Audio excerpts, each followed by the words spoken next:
বিসমিল্লাহির রহমানির রহিম। সূরা আল বাকারার ৯৮ থেকে ১০০ নং আয়াতের বাংলা আলোচনা করছি, অর্থাৎ ৩টি আয়াত। পবিত্র কোরআন শরীফের সূরা আল বাকারার ৯৮, ৯৯ এবং ১০০ নম্বর আয়াত। ৯৮ নম্বর আয়াতে লেখা আছে, যে শত্রু হবে আল্লাহর, তার ফেরেশতাদের, রাসূলের, জিবরিলের ও মিকাইলের, তবে নিশ্চয়ই আল্লাহ কাফিরদের শত্রু। অর্থাৎ কাফের যারা আছে তারা কাদের শত্রু হবে? মহান আল্লাহ তাআলার শত্রু হবে, ফেরেশতাদের শত্রু হবে, রাসূলের শত্রু হবে, জিবরিলের শত্রু হবে বা জিবরাইল আলাইহিস সালাম যাই বলেন, মিকাইল বা মিকাইল আলাইহিস সালাম। তবে নিশ্চয়ই আল্লাহ তাআলাও কাফেরদের শত্রু। তার মানে কাফেররা দুনিয়াতেও শান্তি পাবে না, আখিরাতেও শান্তি পাবে না।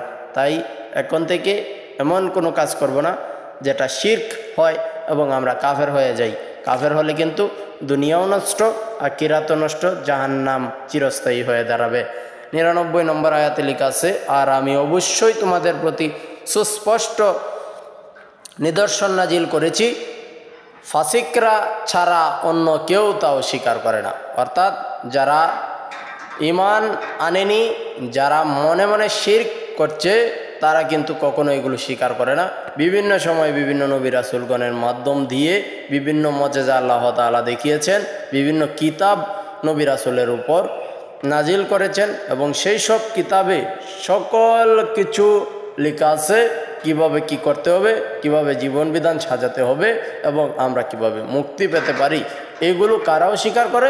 যারা ফাসিক, যারা আল্লাহকে বিশ্বাস করে না, শিরক করে মনে মনে আল্লাহকে বিশ্বাস করে না, উপর দিয়ে মানুষের জন্য বিভিন্ন ধরনের সামাজিক এবং ধার্মিক কাজগুলো দেখায়, তারা শিরক করে, তারা কিন্তু ফাসিক। আর ১০০ নম্বর আয়াতে লেখা আছে, তবে কি যখনই তারা কোনো ওয়াদা করেছে তখনই তাদের মধ্য থেকে কোনো একদল তা ছুঁড়ে মেরেছে, বরং তাদের অধিকাংশ ঈমান রাখে না। অর্থাৎ যখনই বিভিন্ন বিপদ আপদে পড়েছে তারা কিন্তু ওয়াদা করেছে আর এইসব কাজ করব না, কিন্তু ওই সময়েই একদল এটা মেনে নিতে পারেনি। যখনই বিপদ থেকে উঠলো তখনই তারা কিন্তু আল্লাহর ওয়াদা ভঙ্গ করলো এবং তারা বেশিরভাগ মানুষই কিন্তু তারা ঈমান রাখে না।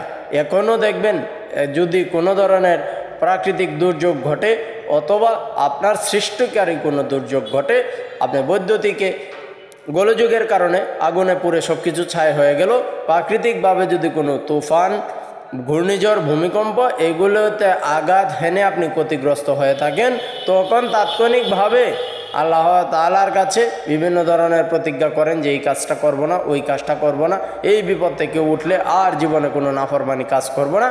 কিন্তু যেই আপনি বিপদ থেকে উঠলেন তখনই মন পরিবর্তন হয়ে গেল, তার মানে ওই সময় আমাদের ঈমান আর ধরে রাখার সুযোগ থাকলো না। শয়তানের প্ররোচনায় পড়ে আমরা কিন্তু সরাসরি ওয়াদা ভঙ্গ করলাম এবং ফাসিকদের অন্তর্ভুক্ত হয়ে গেলাম। আর ফাসিকরা কখনোই বেহেশতে যাবে না, তারা চিরস্থায়ী জাহান্নামী হয়ে দাঁড়াবে। এজন্য ঈমানটা আমাদের শক্ত করতে হবে। আমরা যে কোনো কাজ করি না কেন সেটা মহান আল্লাহ তাআলার নির্দেশে হচ্ছে এবং আমরা সেই বিশ্বাস আল্লাহর উপর রাখবো, যে কাজে আমরা করি না কেন সেই কাজ আমাদের ভালোর জন্যই হচ্ছে। যদি কোনো ধরনের বিপদও আসে তার থেকে উদ্ধার হওয়ার জন্য একমাত্র মহান আল্লাহ তাআলার কাছে আমরা প্রার্থনা করব, কেননা আল্লাহ ছাড়া আমাদেরকে কেউ রক্ষা করতে পারবে না। অনেকেই আছেন যে এইখানে আমাদেরকে রক্ষা করতে পারে, এরকম যদি চিন্তা করে থাকেন তাহলে সেটা ভুল। একমাত্র মহান আল্লাহ তাআলার কাছে ক্ষমা চান এবং সাহায্য প্রার্থনা করুন। ইনশাআল্লাহ মহান আল্লাহ তাআলা আমাদেরকে ক্ষমা করে আর সেই সব বিপদ থেকে উদ্ধার করবে।